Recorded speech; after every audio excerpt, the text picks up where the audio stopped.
स्वामी श्री जयदेव जी महाराज जगन्नाथ भगवान के बहुत बड़े भक्त थे। बंगाल में इनका जन्म हुआ। बंगाल से ये चल करके जगन्नाथपुरी पहुंचे और भगवान श्री जगन्नाथ जी का बहुत श्रद्धा से भजन किया करते थे। पास के ही एक जंगल में आप बड़े प्रेम से जगन्नाथ भगवान का भजन करते थे।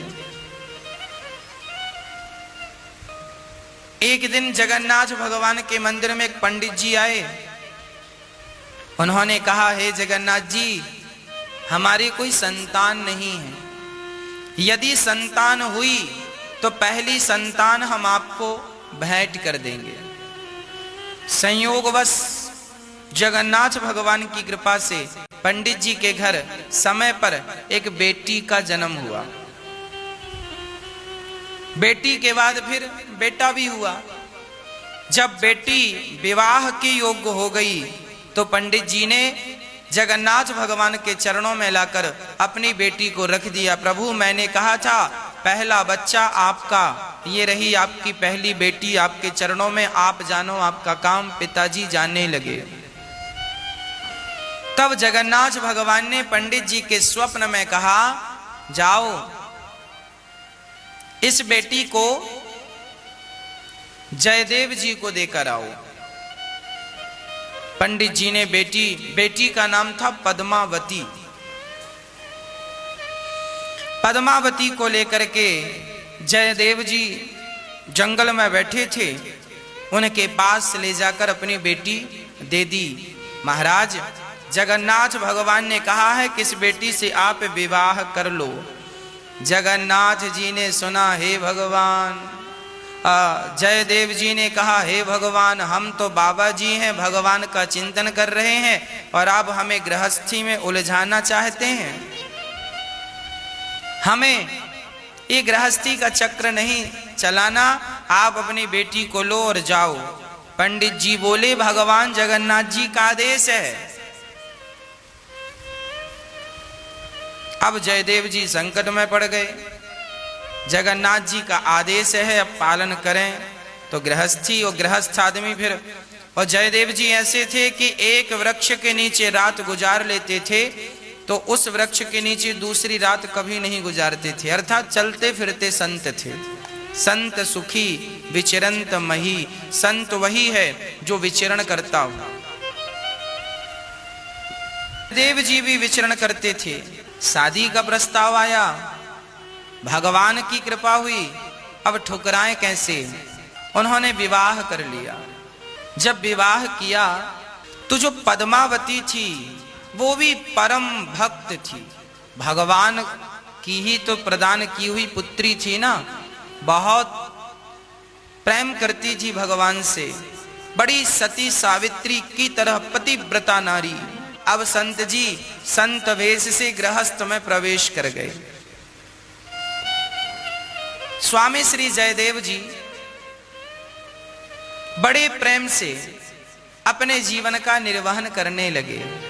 जो हरि इच्छा से मिल जाए उसी को खाकर अपना जीवन यापन करने लगे। उन्होंने गीत गोविंद लिखा। इस गीत गोविंद में श्री जयदेव जी अपना भाव प्रकट करते हैं। इसमें एक भाव है कि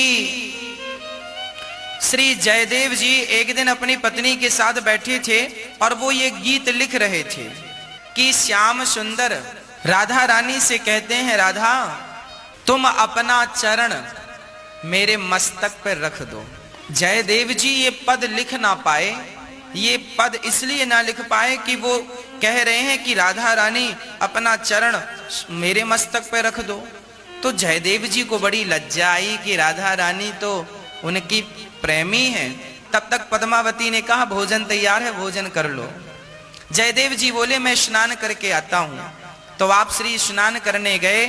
तब तक भगवान स्वयं जयदेव जी का रूप बनाकर आए और उन्होंने कहा, पद्मावती लाओ जरा हम पद पूरा कर दें। अरे पद्मावती ने कहा आप तो स्नान करने गए थे, जल्दी आ गए। अरे मुझे पद याद आ गया। तो उन्होंने भगवान स्वयं गीत गोविंद का पद लिखते हैं और पूरा करके पद्मावती ने कहा कि अब भोजन कर लीजिए। तो पद्मावती जी ने भोजन कराया और भगवान से कहा आप थोड़ा सा विश्राम कर लीजिए, मैं भी भोजन ग्रहण करती हूं। पति को खिलाकर पद्मावती भोजन करने लगी। तब तक असली पति अर्थात जयदेव जी आए नहाकर आए। तो उन्होंने कहा अरे देवी, आज हमें खिलाए बिना आप भोजन करने लगी। पद्मावती जी ने कहा आपने खा तो लिया, अब भी तो आपने अपना पद पूरा किया और आपने भोजन किया। मैंने पद लिखा, मैं तो अभी नहा कर आ रहा हूं। देखा तो वो पद सचमुच पूरा था और अब समझ गए कि देवी तुम धन्य हो, आज तुम्हें भगवान का दर्शन हुआ। तो पद्मावती जो थाली में भोजन कर रही थी, आज पद्मावती का जूठन जयदेव जी ने ग्रहण किया कि तुम मेरे से ज्यादा भाग्यशाली हो कि तुम्हें भगवान ने दर्शन देकर कृतार्थ कर दिया। आज जयदेव जी अपनी पत्नी का और सम्मान करने लग गए कि मेरी पत्नी सचमुच भगवान कितनी प्रिय है कि भगवान ने इन्हें दर्शन देकर कृतार्थ किया। एक दिन की बात है, श्री जयदेव जी महाराज अपने किसी शिष्य के घर गए थे।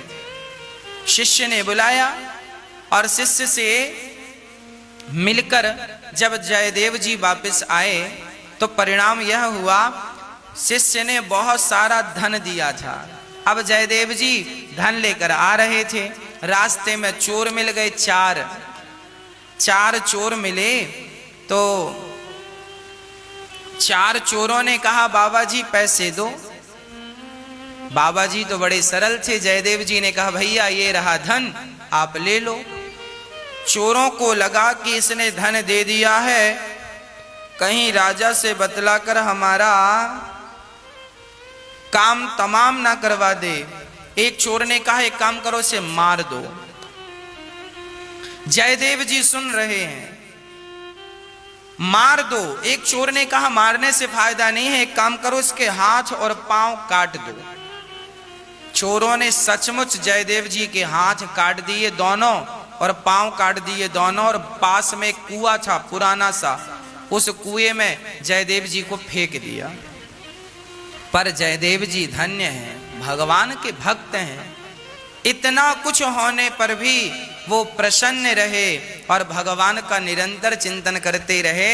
और वो कहने लगे अच्छा जगन्नाथ जी, मैं आपका चिंतन करता हूं तो आपने मुझे भी अपने जैसी बना लिया। जयदेव जी सचमुच जगन्नाथ भगवान के ही अवतार थे,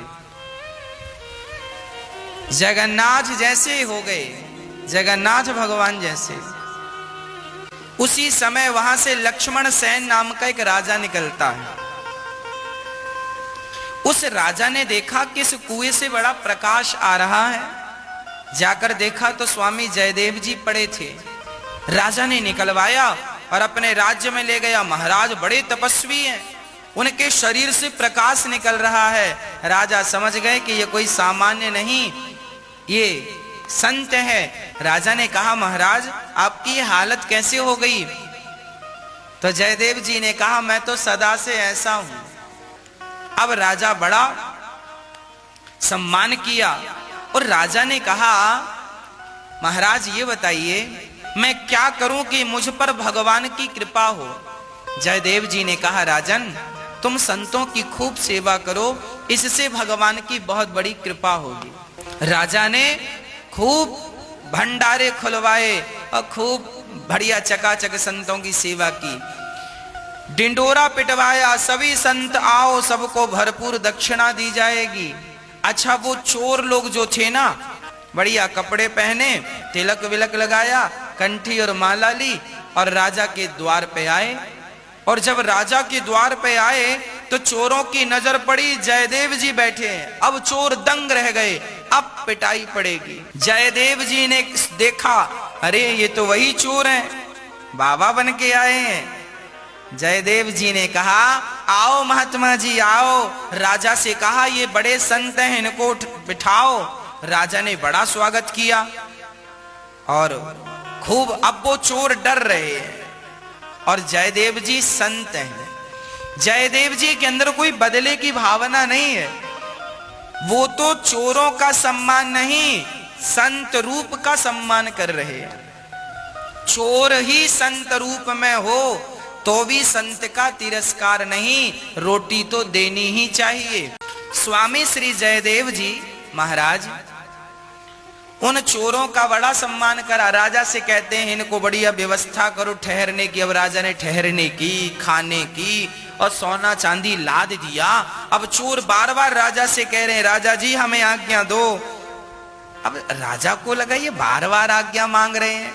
जयदेव जी समझ गए कि ये डर गए हैं, तो जयदेव जी ने कहा राजा साहब इन्हें बहुत धन देकर विदा करो। राजा को लगा ये कोई महापुरुष हैं, बहुत धन देकर गाड़ी में धन भरवाया और अपने सैनिकों को कहा जाओ इनके स्थान तक छोड़कर आओ ताकि रास्ते में इनका धन कोई लूट ना ले। अब वो चारों चोर वहां से प्राण बचाकर भागे और उनके साथ सैनिक थे। तो एक जगह रुके सब लोग। तो सैनिकों ने साधुओं से कहा, चोरों से कहा बाबा जी, संत जी, राजा जी के पास तो बहुत संत आते हैं पर जैसी सेवा आपकी उन्होंने की ऐसी आज तक किसी की नहीं की। और जयदेव जी बड़े संत हैं, उन्होंने तो आपका बड़ा सम्मान किया है, आपका क्या रिश्ता है जयदेव जी से? तो चोरों ने कहानी बना दी।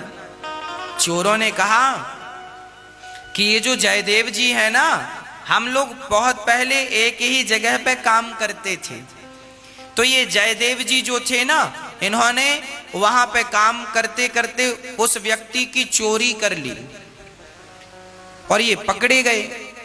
तो राजा ने कहा कि इनको मार डालो। तो हम लोगों ने मारा नहीं, बस हाथ पांव काट दिया। तब से जयदेव जी हमारा बड़ा एहसान मानते हैं। देखो चोरों ने झूठी कहानी बनाई, एक अच्छे संत का अनादर किया, जबकि उनके अंदर इतना सा कपट नहीं था। वो चाहते तो इन्हें मरवा डालते, पर संत हृदय नवनीत समाना, मक्खन की तरह संत का हृदय होता है। भला वो क्यों मरवाते?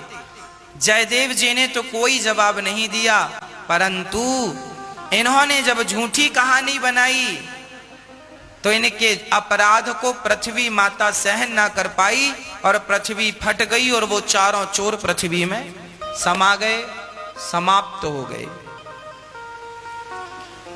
अब वो सैनिक भागते भागते आए, राजा साहब वो पृथ्वी फट गई और वो समा गए। तब राजा ने कहा महाराज वो कौन थे?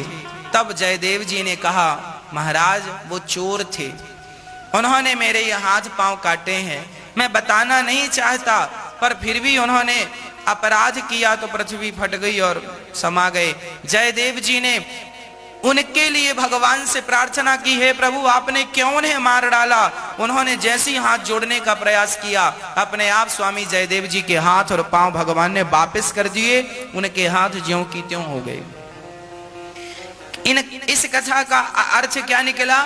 अर्थ यही निकला कि कोई हम पर अत्याचार करे फिर भी हमें भगवान से ही प्रार्थना करनी चाहिए कि हे प्रभु उनका मंगल हो, उनका कल्याण हो। आप किसी का कुछ मत बिगाड़िए, आपका कोई कुछ नहीं बिगाड़ सकता।